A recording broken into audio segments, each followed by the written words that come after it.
Today we are talking about all things mixed media. This is one of my favourite topics because I think mixed media is such an amazing way to work more loosely and more playfully and just get a bit more expressive in painting. If you are into sketching or painting and drawing, grab your own sketchbook, a cup of tea, and work alongside me as we chat about one of my favourite topics. In this video, I wanted to share a little bit about how you can layer mixed media. I wanted to share a bit about why I love it so much, how I think it can help you loosen up, and I'll also be sharing what materials I'll be using. I wanted to share the materials not to encourage you to go out and buy loads of new stuff, but to give you a bit of an understanding of what kind of mediums I am using and combining together. In the painting category, I'll be using acrylics as well as watercolours. Other painterly-like materials will be acrylic inks. And moving into drawing materials, we'll be running through some water-soluble pencils. I'll be using Neocolor 2s. I'm only mentioning the brand there because I don't know of another water-soluble oil pastel. But if you do, please let me know down in the comments because that'll be fun to try out. We'll also have soft pastels, charcoal pencils, willow charcoal, all sorts of different types of pencils and pens, including some water-based ones as well as some acrylic-based ones. In terms of sketchbooks, I am using a 120 GSM paperweight sketchbook for my large one, which is 29 by 29 centimeters. I bought this one from a store called Bosner in Europe, but you can find very similar lay flat sketchbooks in places like Jackson's Art and Cass Art in the UK. And the little sketchbooks that I'm using are the Travel Sketchbook by Han and Nuala. Again, the paperweight isn't super thick. I think it's slightly below 120 GSM, but they are excellent for dry media or for shoving in a pocket when you are working outside. And working outside leads me on to the last point. If you watch my channel, you'll know that I love working outdoors, especially in my sketchbooks, as a way to research places. But in this video, we are focusing on working indoors, which means that I can get out even more materials, make an even bigger mess, spread out even more than I can outside. And so these processes are definitely the ones I would use in my sketchbooks, inside a studio or somewhere warm and cozy and comfortable. If you would like more information on how you can sketch outside, I have quite a few different videos on that topic and I will link them in the video description down below. Without further ado, let us open up our sketchbooks and get going.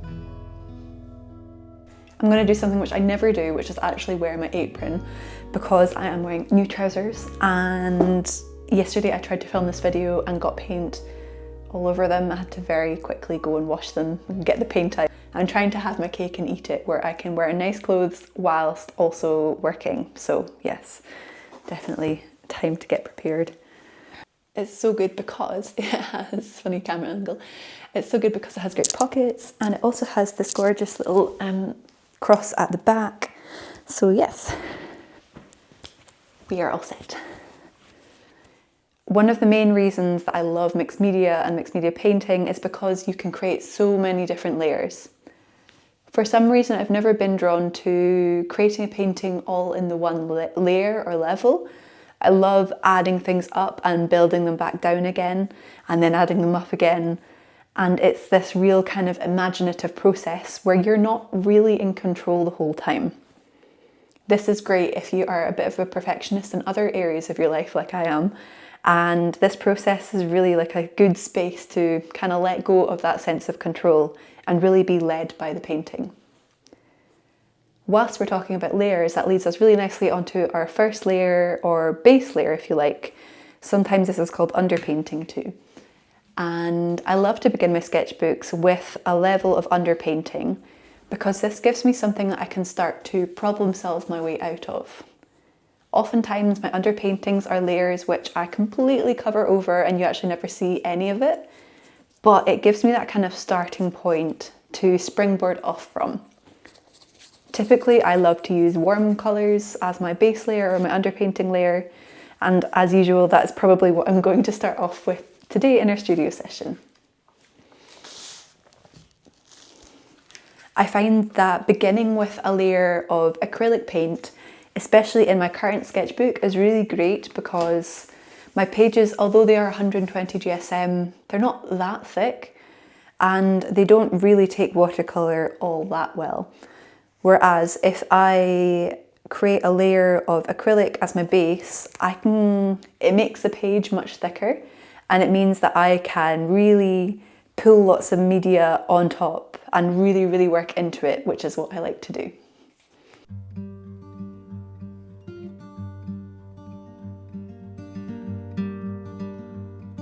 While I share my mixed media sketchbook process with you today, I am working on a series of drawings trying to figure out how to capture gestures of human figures within landscapes.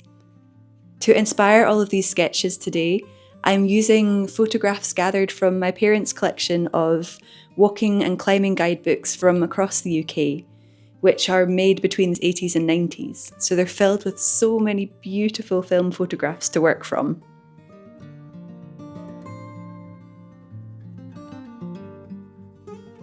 I'll always begin with working on several pieces at once. This means preparing several sketchbooks pages with underpaintings, and then moving from sketchbook to sketchbook, which lets me to continue working whilst things are drying.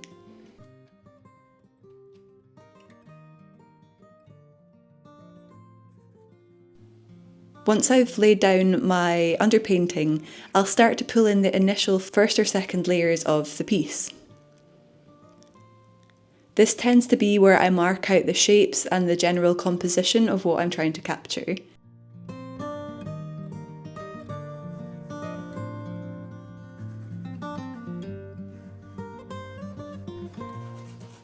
And for my first layers, I've been using watercolours as well as oil pastels, acrylic inks, soft pastels and watercolour pencils, as well as Ecoline pens.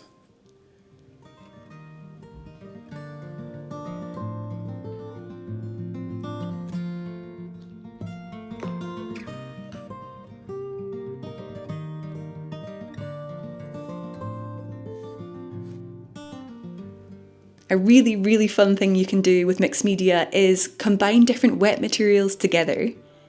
On screen right now, I'm blending white acrylic ink with my watercolour paints. And doing this just lets you explore a whole new variety of colours and opacities as well.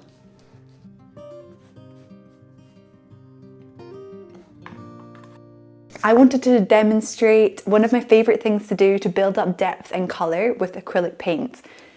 It's essentially just making a really, really thin wash with acrylics, putting loads of water into them and pulling them over. And I'm going to combine that with another thing which I am still learning to do, is to use this masking fluid-y stuff. I think this is a rubber-based one.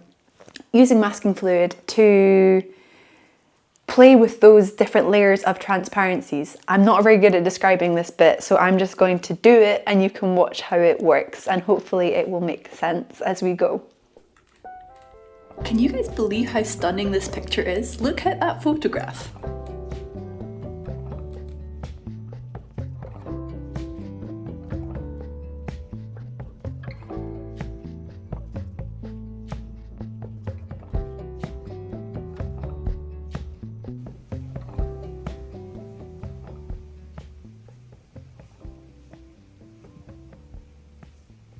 I wanted to demonstrate how layering up colours with acrylic paints in very, very, very thin washes leads to building up all sorts of different unexpected colours in a rich way.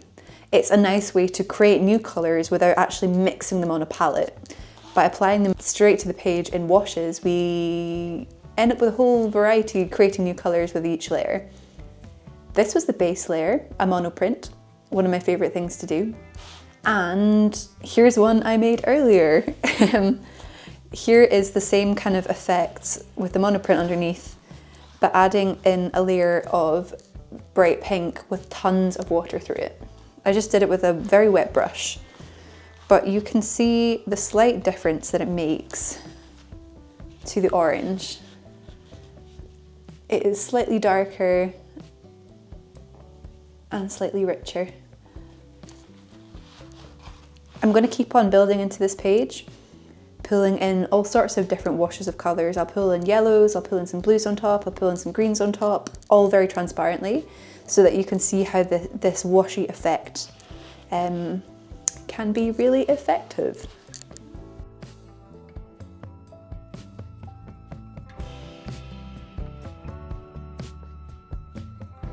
This colour washing process works with all different types of materials, whether you're watering them down or they're already quite transparent. As well as my acrylics, here I'm also trying out my watercolour paints on top and my Ecoline pens on top to understand how these three different materials can interact and create new colours when used together.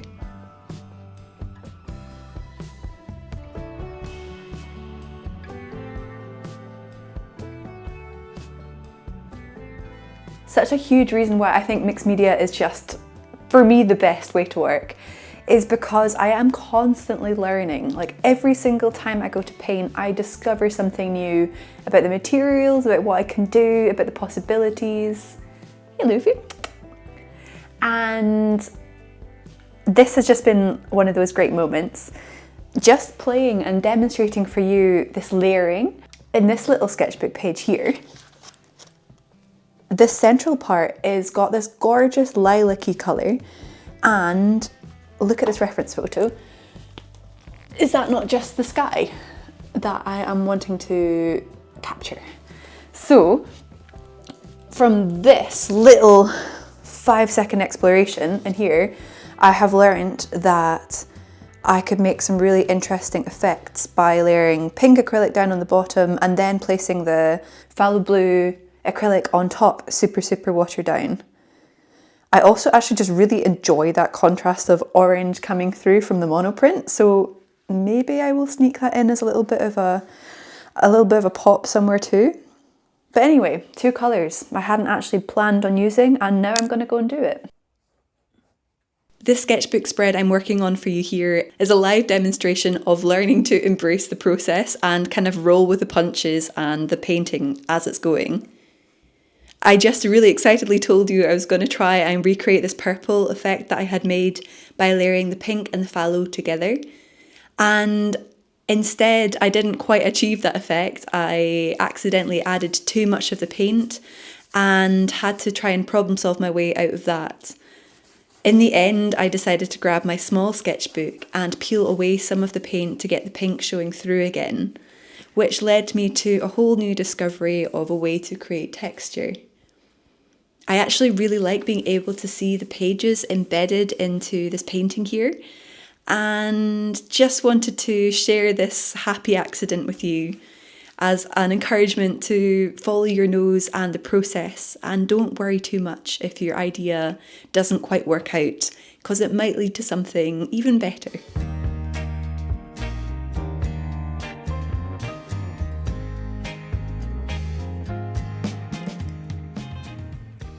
A huge reason I love mixed media is because you can set challenges for yourself. With this piece, I am challenging myself to try and take this random set of mark making and turn it into a more developed idea. I wanted to see what would happen if I used completely random mark making as my underpainting, and how that would result if I created a piece on top of it, which elements might show through, and how these different marks and textures could create something I wouldn't have been able to had I planned it. That is definitely the beauty of mixed media ways of working. You really can't control it, and it's kind of a celebration of letting go and letting the painting decide what it wants to be. While we are literally waiting for paint to dry, I thought I would show you this portrait of my cat. I didn't actually get this commissioned or anything, this is from Anthropology, but look how perfectly it matches her. And secondly, to tell you that I have a free online workshop coming up, which will be run through Zoom. And this session is going to be held in October 2024. It's the month I'm posting this video in. And I'll leave the date and the time and all that kind of technical info for you down below. If you would like to come along, it is totally free. You just need to sign up as a free member to my Patreon page, which is called the Outdoor Sketchbook Collective. And in there you'll find a post with all of the details and what we'll be up to. But in a summary, the workshop is going to be exploring how we can create very loose and gestural landscape sketches, working from reference imagery to really simplify and pare things back. How can we get a sense of the place with a very minimal amount of lines and textures or colours and things to be able to capture the place without getting too het up into the details. So if you've been following along with my YouTube videos and you've been hearing all about Patreon for a while and are curious at how our meetups run and work, this is a really nice taster session for you to get a feel for our Studio Play meetups. Our monthly calls are always based on ideas that help us play more, help us loosen up, help us experiment and share ideas back and forth between the group. Or if you're just looking to build that habit of making some time for play in your art and in your week, in your life, then maybe consider checking it out. I will leave a link down below, and one more time a huge thank you to everyone who supports me over there on Patreon.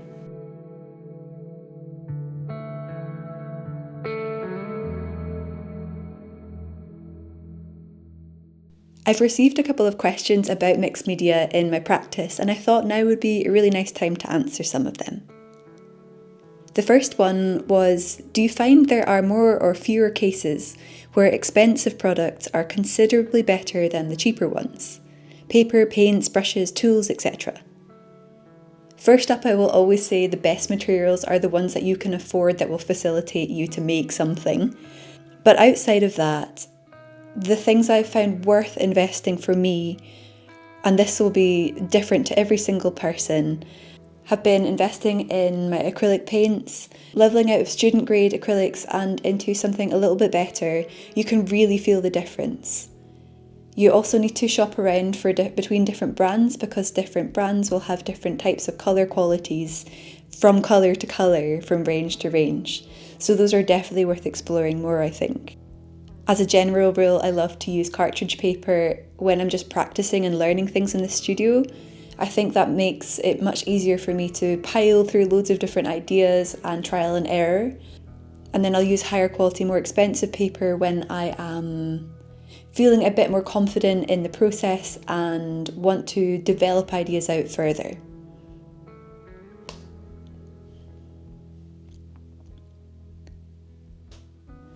The second question I got to answer in this video was, what do you do about mediums that have the tendency to transfer to the opposite page, such as pastels and neocolours, etc.? Do I just accept it, or is there any good trick? In my sketchbooks, I'm really not precious, so I never stress about this if there's transfer. If anything, I kind of like it. But if there is something I want to preserve, I'll just use some hairspray. I found that to be the cheapest option to get things to stay in place. And I'll keep the more expensive fixatives for loose leaf works on paper or more developed pieces. The final question I have is, can you tell us about the difference between matte medium and gesso, or gesso, and how to use them with mixed media? My understanding of the difference between the two, and I would like to say this as a person who doesn't really use matte medium in my art at the moment. Personally, I use gesso or gesso as a ground. It's like the base of the painting. And for me, the purpose is to enhance the colours, to make the whole thing brighter, and to potentially add in some extra texture before I start the painting. My understanding of matte medium is that you mix it into the actual paint itself to change the quality. So my matte medium will make the acrylic less shiny, and it will also make it thicker in application, so it kind of bulks it up. And there are a whole different range of mediums to make acrylics move more like oil paint, to dry slower or faster, and you can really play around with them. If anyone here has experience and adores matte mediums, maybe leave some tips down below in the comment for the lovely person who left the question, because I'm sure someone else will have more knowledge on this than me.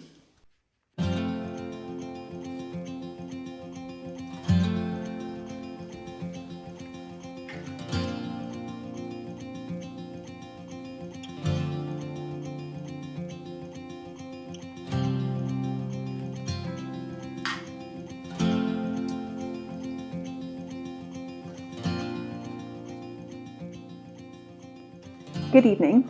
I just wanted to show you this painting. It's the last mixed media piece I've done in this studio session, and I'm really excited about it, and I wanted to talk to you a little bit about it. I'm not saying that this is like the best thing I've ever created in ages, but I'm feeling inspired by it, and I've been feeling in a bit of a creative slump for the past few weeks, and I've somehow managed to push myself into working in a slightly different palette in this piece, and I'm feeling really energized by it. What I'm loving about it is particularly this combination between the blues and the greens in the sky, and yeah, how it's shifting from this green here to this teal here to this even more saturated teal here, with a soft pastel. And I'm loving that contrast with the pop of the yellow and the purple. And as I'm looking at the camera here, I'm looking at my hairband and going, that green works really very nicely in this color wheel, in this language. Maybe I need to put a little bit somewhere. I don't know. Maybe if there's a different focal point. Anyway, getting distracted. I'm just really happy with it. I'm not like saying that the figure is particularly great or anything. I'm at the very start of this project figuring out how to draw people. But I'm enjoying the flatness, how it's kind of split into those three different levels. So you're going further back into the picture with the blue pulling into the distance and the strongest value here and the hottest at the front. I feel like I've really learned something from this piece, and that is filling me up with excitement and energy to keep on painting. It feels like I haven't actually painted regularly in ages, which is part of my creative cycle. I know I go through these intense periods of painting and then I need a break, and then I come back to it eventually when I find something like this to like pull me back into the process and get me hyped again. So yay, we're back, and I'm hoping to explore this colour world more. I'm really enjoying it.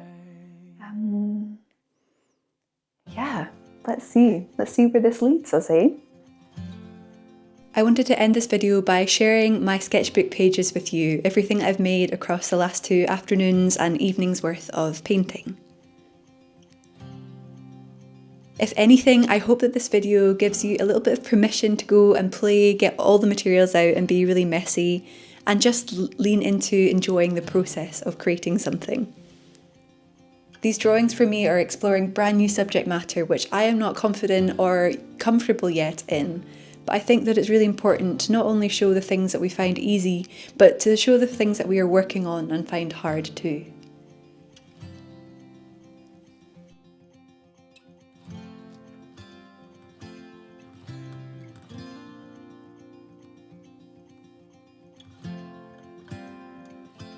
Thank you so much for watching this video. A huge thank you to my wonderful Patreon members whose support helps make this channel possible. And as always, I will see you outside.